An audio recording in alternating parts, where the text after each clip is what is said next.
Hey, this is Jamey with Stonemaier Games, and today I'm gonna talk about one of my favorite games, Time Stories, the new module, Time Stories Revolution: A Midsummer Night. This, like the Hadal project, is a standalone module. You can buy this and play it without any other components at all, and that's what we did. We spent 3 hours on this playing a two-player game this past weekend, and it's Time Stories, so of course I loved it. It's wonderful. One of my favorite games. Awesome cooperative game. The things I'll talk about in this video are things that you will learn immediately as you begin playing. In fact, before you even make any gameplay decisions. But if you want no spoilers at all, and you like Time Stories, just go check it out and play it, and let me know what you think. But I'm not going to give away any spoilers about things that we discovered while actually playing. So the first thing that I really liked about this particular module of Time Stories, one of the first things, is that when you start out, you don't know your mission. You have no information about it. You have no idea. And this is a subtle little thing because A, it means that your mission kind of becomes figure out what our mission is, which is interesting, and it really freed us to explore because we weren't focusing on any specific goal from the beginning of the game. We were just trying to figure out what the world is, what our place is in that world, and what the mission is. I love exploration in Time Stories, and I like that we were just kind of free to just do whatever we want for a while as we learned what the mission was. And then when we figured out what it was, then suddenly we became laser focused into accomplishing it. So I like that balance of not really knowing what was going on from the beginning of the mission. Thought that was really cool.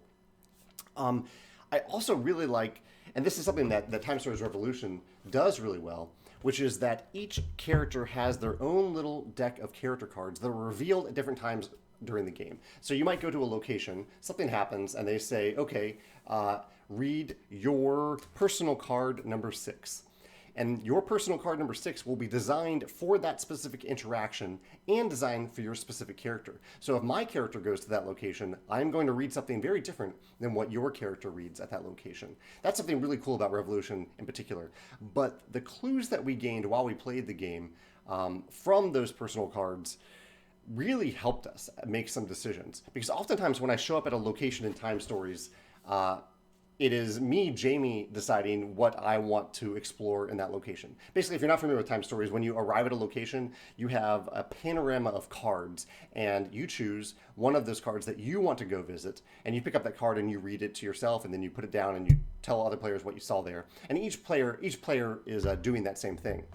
But I like that this gives you a different, not only a reason for different players to go to potentially the same location to see what their story says for that location, but it also, as we were learning these character-specific things along the way, it really guided our characters to help us decide, okay, my character should go to this location because this art shows this thing that I read about earlier.